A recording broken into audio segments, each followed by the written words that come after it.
It began like any other mission, quiet, calculated, and meticulously planned. But within hours, it would spiral into one of the most controversial incidents involving American Special Operations Forces in the entire Afghanistan war. On March 4th, 2007, under the dim, pale light of dawn, a team of elite Marine raiders from MARSOC, the Marine Corps component of U.S. Special Operations Command, departed their base for what was supposed to be a straightforward operation in Afghanistan's volatile Nangarhar province. Their objective, a three-phase mission approved through the chain of command, focused on reconnaissance and future patrol planning in the rugged terrain near the Tora Bora Mountains. They moved eastward in a six-vehicle convoy, rolling through the remote village of Bati Kot, the cold mountain air biting through the mud-slick roads as snow clung stubbornly to the landscape. Along the way, they paused briefly to coordinate with an Army military police unit stationed near a key border crossing. Everything, at least on the surface, was under control.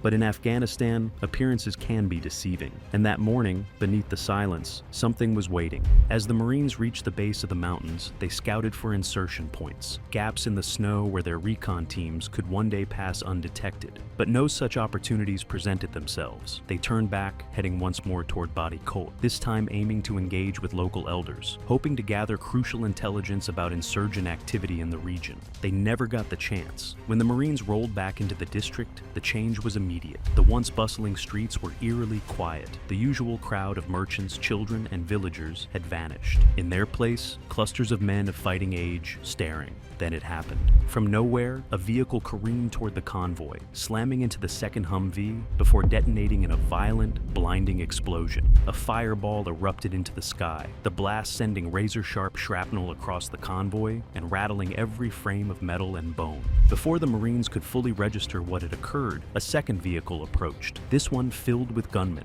3 men hung out of the windows, unleashing a barrage of gunfire with AK-47s as the car roared toward the convoy. Amidst the chaos and flames, a turret gunner, his body armor smoldering from the blast, managed to extinguish the fire and return fire, cutting down the attackers before the car could breach their line. But the ambush wasn't over. From the opposite side of the road, more gunfire rained down. It was a textbook complex ambush, a tactic designed to confuse, pin down, and overwhelm. The Marines returned fire, maneuvering under pressure, their training snapping into place as bullets flew from every direction. As they fought their way out, another threat emerged, a civilian mob forming in the middle of the road, using their own bodies and a car to block the convoy's path. A warning shot was fired. The crowd scattered. The Marines pressed on, pushing their way through the chaos and finally making it back to Jalalabad airfield. Against the odds, they had survived. Only one Marine had suffered shrapnel wounds, but that would be the last moment they felt any sense of clarity. Because for Fox Company, the real battle was just beginning. Long before the dust had even settled on the armored Humvees, rumors began to spread. A different story, far removed from the reality the Marines had just survived, started circulating across villages, radio waves, and, eventually, international headlines. Some claimed there had been no ambush, that the Marines had simply opened fire without provocation. Others said they were drunk, that they had dismounted and gone door to door, killing civilians in a blind rage. There were even reports that the entire attack had been staged, that the Marines used grenades and slingshots to fake an ambush in order to justify slaughter. None of it aligned with what actually occurred. But none of that seemed to matter. Afghan villagers told journalists that the Marines had killed indiscriminately. Some said the unit had threatened local photographers. A few accused them of appearing intoxicated. The narrative, true or not, had begun to crystallize, and with it came sweeping consequences. U.S. Army Colonel John Nicholson, who hadn't been present during the operation, publicly apologized to the Afghan people, calling the Marines' actions a disgrace to the memory of fallen American service members. The U.S. government issued condolence payments to alleged victims' families, and despite no bodies ever being recovered, Afghanistan's now defunct Independent Human Rights Commission reported 19 dead and more than 50 injured. Major General Frank Kearney, the head of U.S. Special Operations Command Central at the time, added fuel to the fire, telling the Washington Post that the Marines killed at least 15 and injured 50, even while admitting there was no evidence they had been fired upon after the initial blast. Fox Company was pulled from theater. Their commander, Fred Galvin, was stripped of his position, and the elite unit, forged in discipline and sacrifice, was branded with a scarlet letter. 10 months later, in January 2008, a formal court of inquiry was convened by the Marine Corps. Its purpose? To determine whether criminal charges should be filed against the 7 Marines most directly involved. The proceedings stretched over 3 grueling weeks. Much of the testimony was sealed, held behind closed doors to protect classified information.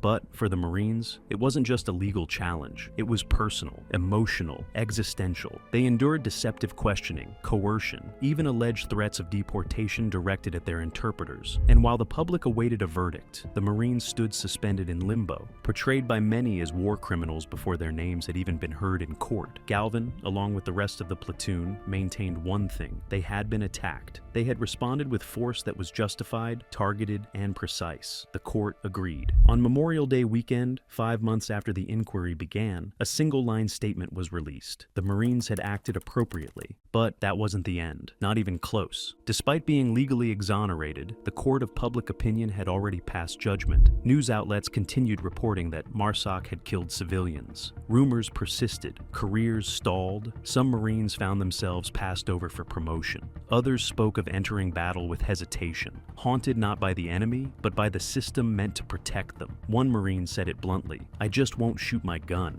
And if they shoot me, I think it's easier to take a bullet than go through all these interrogations again." Fred Galvin didn't stop fighting. For over a decade, he's worked to clear his men's names, not just in legal circles, but in public discourse. He wants transparency, accountability. He wants the world to understand what really happened in Body Cut. According to Galvin, his team never left their vehicles. They never lost control. They responded to a lethal ambush with professional, restrained, and lawful force. And yet, for years, they were painted as monsters. In 2018, more than a decade later, a Navy records board reviewed the case again. Only then did Fox Company receive even partial redemption.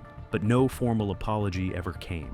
The psychological toll has been immense. Some Marines continue to fear retaliation from militants connected to that region. Others face lingering health issues they attribute to the stress of legal battles, public scrutiny, and the enduring suspicion that followed them home. They weren't discharged, but many feel they were dismissed, abandoned by the institution they risked their lives to serve. One said, "I look like a war criminal, even though I'm not." Galvin believes that if America asks young men to fight its wars, it owes them fairness when the fog of battle blurs the truth.